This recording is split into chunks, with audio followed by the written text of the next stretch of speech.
Maggie.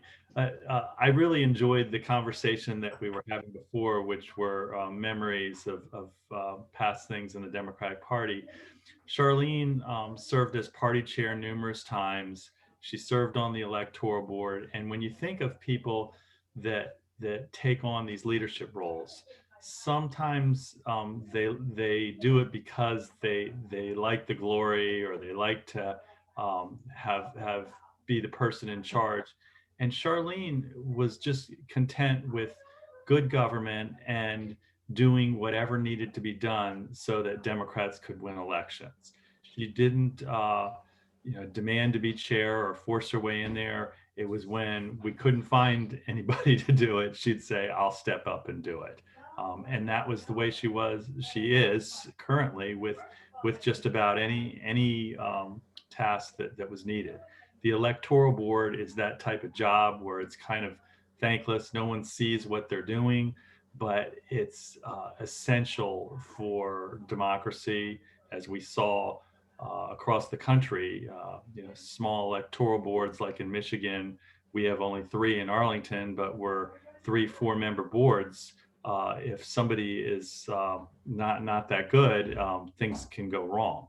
And so we always had tremendous competence, tremendous energy from Charlene, and a great historical mind. That's what she did for her career. Is she worked legislatively for historical records. So it's just an honor to be here to be able to thank Charlene. Charlene will continue to thank you for everything you've done, and I know you've got a lot of energy and talent left to give us. You said you're going to devote some time to the Democratic Party and really energizing some of what we need, and especially with the Roosevelt Society. So I'm going to turn it over to Mary Margaret Whipple, who possibly I remember Charlene as chair, but not her first time as chair. So Mary Margaret, maybe. Oh, yes. Well, I do remember her first time as chair. And then when we needed her, she came again. So that was super.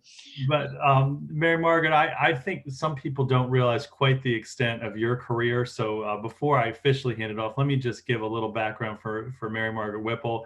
Most know her as a state senator, which was her most recent elected position. But before that, she served for 13 years on the county board. And before that, she was appointed to the school board. But during that time, she was always a Democratic electoral strategist, activist.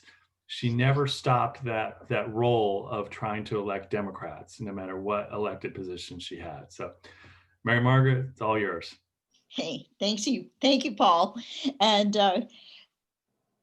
I'm glad you mentioned about Charlene's work as a historian. What she was the project director for the first Congress project. And she's brilliant, and the work was brilliant. She's incredibly dedicated to what she does, and she completed this unbelievable detailed work, which took basically her professional life. And then I also remember Charlene telling me that periodically she had to go get the funding for the project to continue. So it was always a little uncertain, but she always got it. I think the thing I most admire about Charlene is her composure. She, some of us rant and rave, but not Charlene. She's calm and cool and collected, and whatever is thrown her way, she just copes, and it's a wonderful characteristic. She was my campaign manager when I ran for the Senate, and her composure was well needed during those campaigns. I always knew that if Charlene approved of what we were going to do, then it actually was the right thing to do. And if necessary, she would say, well, have you thought about X or Y, which was always a good thought that she had for that. But we go back long before that to the in the 70s, and was very supportive of me being appointed to the school board and then on the school board. And one of the things I remember was that Charlene masterminded a takeover of the county council of PTAs, which he even then the county council of PTAs was a Republican group and not very supportive of the schools. So we decided something had to be done about that, and found a slate of officers and packed the meeting and took it over. It was quite fun. Also in that time frame, Charlene chaired the Arlington's Bicentennial Commission, and of course her interest in history came to the fore, and Arlington had multiple events celebrating the bicentennial, including something that Charlene started, which was to have people go to their attics and find their memorabilia and save it for the future. Now, I know I don't have a lot of time, but Tom, my husband, particularly asked me to mention the trip to France. So I don't know what year this was, but we went to Germany. A whole group from Arlington went to our sister city, Aachen. And then Charlene and Tom and I spent a week in France. And Charlene had been there when as an undergraduate for her semester abroad. She knew exactly what she wanted to see in France. She didn't necessarily tell Tom, so he always called it the hidden agenda. The next, Charlene would say, now tomorrow we're going to do it. And he said, he'd never forget her steering him around cities in France saying, now go right, left at the next corner. She remembered everything about it. We had a super time on that trip together. Charlene loves her family, her friends, her community, her work, both professional and volunteer. And we love you, Charlene. Thank you, Mary Margaret.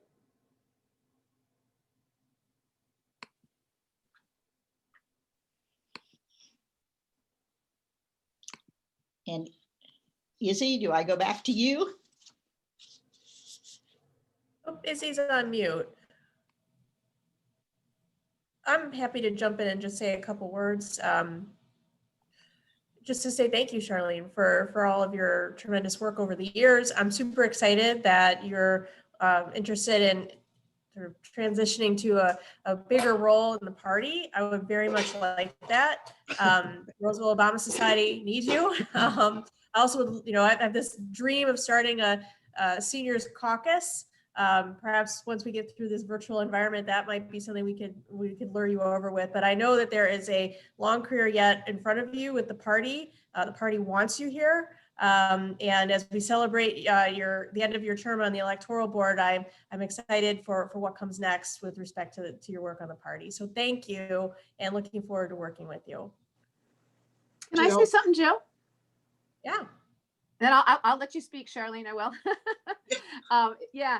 So I don't see myself on the screen, but I think I'm sort of on. Anyway, Charlene, so I think you have signed just about every single one of my election certification certificates. I've kept them all.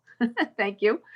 But I think what I want to point out a little bit, I was just thinking about talking about what you did and Mary Margaret and back at that time. I mean, when I came on with the party, we already had all the walk lists. We had Messenger Day. We had all of these incredible sort of community building, party building, turn out the vote efforts that are still being used today. And I think that's the foundation. That's why Arlington Democrats are known as such a powerhouse. It's because of all of that incredible, really basic grassroots, hard, just kind of works, walking door to door, stuffing bags and just kind of doing it over and over again, year after year.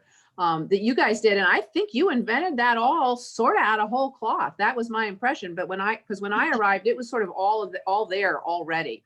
So I want to thank you all for that. That's something that's still with us that I think everybody just sort of takes for granted. But I think somebody had to invent it one day, and I'm suspecting it was you guys. Well, Charlene, before you start, can I say something? sure. Okay, because you'll have more to say after probably what I do too. Listen, I first met Charlene in 1976 at a monthly meeting of the Arlington County Democratic Committee. Charlene, as we've all heard, had worked in '74 on the successful Joe Fisher for Congress campaign. And let me tell you, that victory night was quite a night, people dancing in the street and everything. As a result of the Watergate scandal, the resignation of President Richard Nixon, and a Democratic landslide in 74, a number of new freshman members were elected in 74. We've talked about the fact that Joe Fisher had served as chairman of the Arlington County Board. He was also president and chairman of the Washington Metropolitan Council of Governments. And Joe defeated the long entrenched, we didn't know if that could be done, but it was Joel T. Broyhill, who had won his seat in 1952 on his 33rd birthday, beating Democrat Edmund Campbell by 322 votes in the new 10th Congressional District. Joel Broyhill was elected to Congress on the coattails of Dwight D. Eisenhower and the Republican landslide in November 1952. The newly created 10th Congressional District, which is what Joe Fisher was congressman for, consisted of the suburbs of Arlington, Falls Church, and sections of Fairfax County and Alexandria. Charlene would later serve on the 10th Congressional District Democratic Committee, and I filled her position when she stepped off the 10th District. During the 70s and 80s, Charlene and I and many others on this phone call were both working as members of the Arlington County Democratic Committee, either on steering, as precinct captains, or as volunteers. With an election every year in Arlington, there were numerous political campaigns every year. I was appointed to the Arlington Electoral Board following the election of Governor Chuck Robb and stepped off the Electoral Board to run for chair of the Arlington Dems. Charlene was then appointed to the Arlington Electoral Board. She served 2 terms as chair of the Arlington Dems and was honored with the very distinguished Senior Democrats Award in 2014. Among Charlene's numerous activities, she was instrumental in the early growth, and it was quite a growth and a lot of work put into it, on the Roosevelt Society, now named the Roosevelt Obama Society. We've talked about her membership in the famous Kitchen Committee. She also worked on many an annual county board auction, and we have great memories of that. And one thing too, Charlene coordinated the logistics of the 1984 Democratic Presidential Caucus in Arlington, which attracted a capacity crowd, as well as CNN, which recorded the Arlington event. You'll know now that Virginia has a presidential primary, which began in 1988. Thank you, Mary Marshall. Charlene and I coordinated Al Eisenberg's campaign for the Arlington County Board's Democratic nomination in 1983. And we have a few memories on that, I know we do. Al was a very spirited individual, still is too.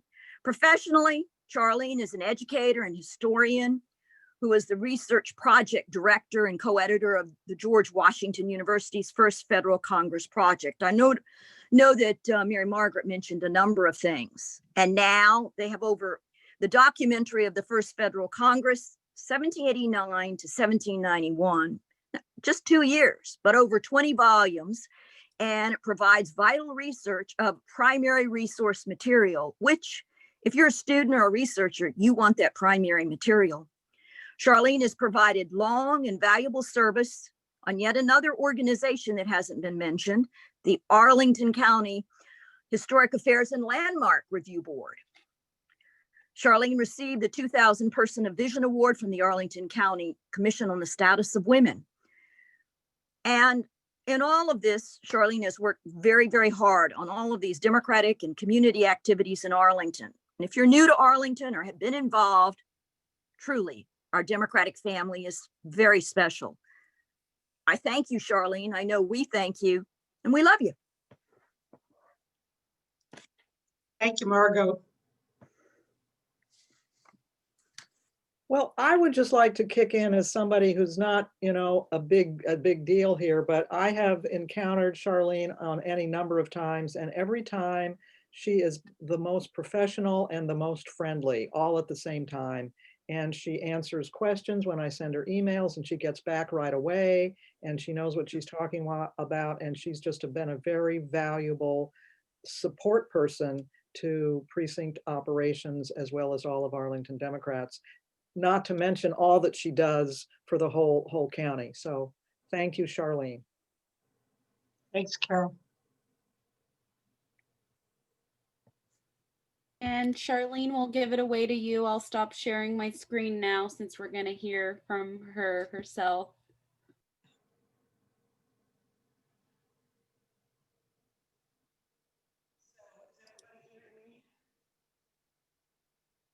No.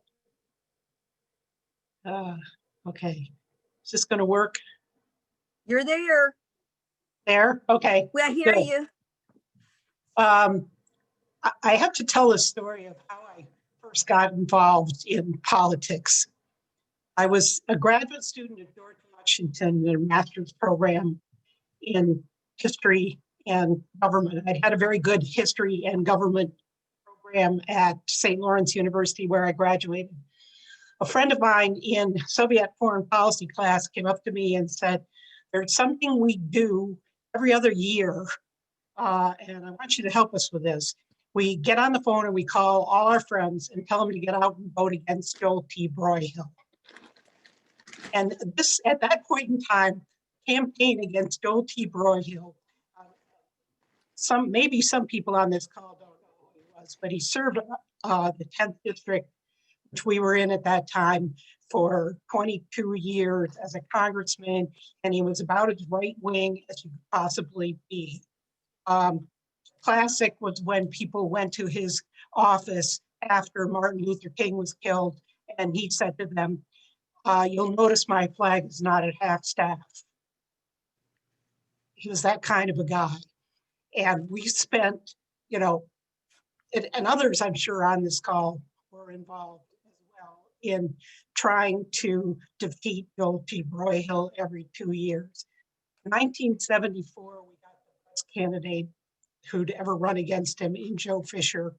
And in other cases with candidates, if Broyhill didn't want to meet his opponent, so they would let themselves be pushed into a closet or something if Broyhill came by at a radio station or a TV station, this kind of thing. Joe would not put up with that. And he fought back, and he also had this amazing background and mind. And the night that, you know, I was getting ready to go out to the party after a whole day of working on the campaign, and I turned on the TV and the reporter said that there seems to be some confusion out here at the Broyhill campaign party. The first 10 Fairfax County precincts are in, and Fisher has won them all. And I just about fell over because that's exactly what needed to happen. I mean, we knew we had Arlington, but to have 10 Fairfax precincts come in, and that was it. I mean, literally had to close the, what's the name of the main street for 7th through Falls Church. It was just, people were dancing in this, Broad Street. People dancing in the street. There was no, I mean, there were traffic jams all over. You just would not have believed the celebration. So it's definitely, from my perspective, it was the greatest election night of my political career.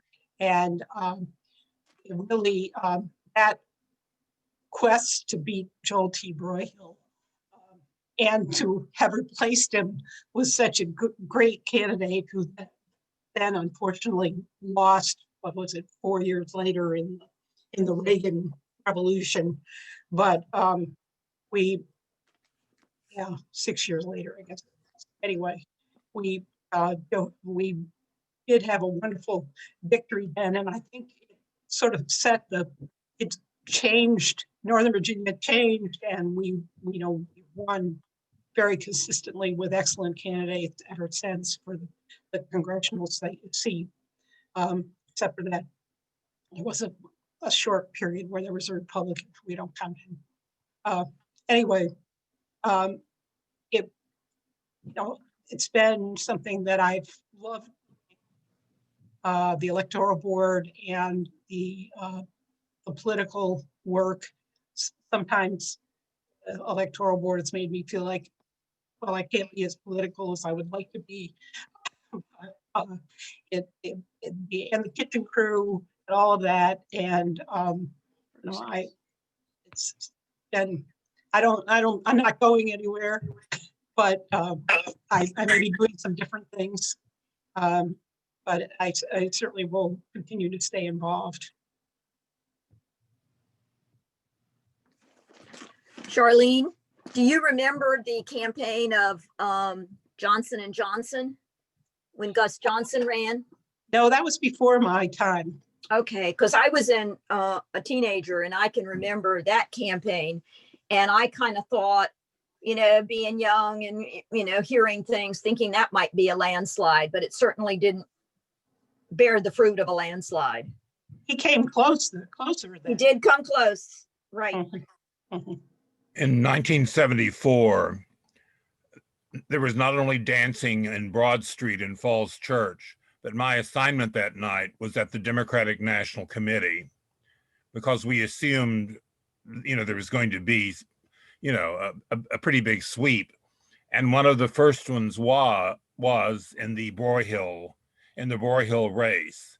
And that was taken by the, you know, by the pros who were watching the board and what was going, as that was a great sign of what was to come in that evening.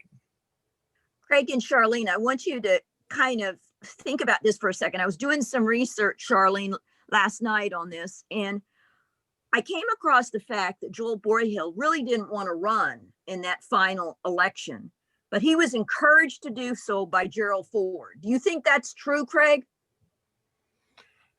Gerald Ford did not want any incumbents not to run.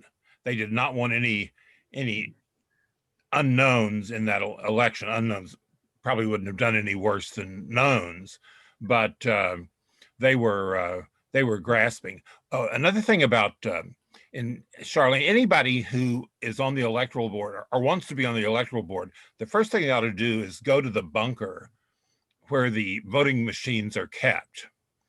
It's in a place the best Soviet spy could not find that bunker.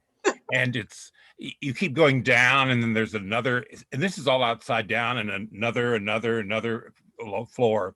And it's a place you want to go like once every 10 years or something, but the board has to go once every year when they check the machines. Oh, many more times than once a year. Charlene, there's an election. But I will say that I knew that space very well long before the voting machines were there, because our son went to school in that same room when he was in kindergarten. Charlene, do you remember the other location over at the Trade Center where all the other earlier machines were housed? Right. When I went in there, they said, Margot, be careful. We've got some rats here. So, you know, you'll see some traps. And I'm going, oh, thanks. Now, I don't remember that location thing, but we did, you know, the old lever machines had some real hazards for the people who worked with them in terms of moving them around, because they were so heavy. And we always were worried about somebody, you know, taking something on a ramp off a truck, taking one of the machines on a ramp off a truck and getting injured. And we did have, over the years, before we switched to different technology, quite a few people that were involved in moving them get, you know, a hand injury or get a machine run over their foot or something like that. So the technology certainly has improved enormously, and you don't really have to worry about that kind of risk anymore with people moving machines. Charlene, do you have any stories about the recounts that were conducted with either Doug Wilder's campaign or Herring's campaign? You know, those things went so smoothly, in our case anyhow, that you know, our duty was to go through and check all the figures another time, and we had no discrepancies that I remember anyhow. So it was not and we did not run into any problems. Other jurisdictions did, I think. But it certainly was an experience to go back and do a real thorough check of the results.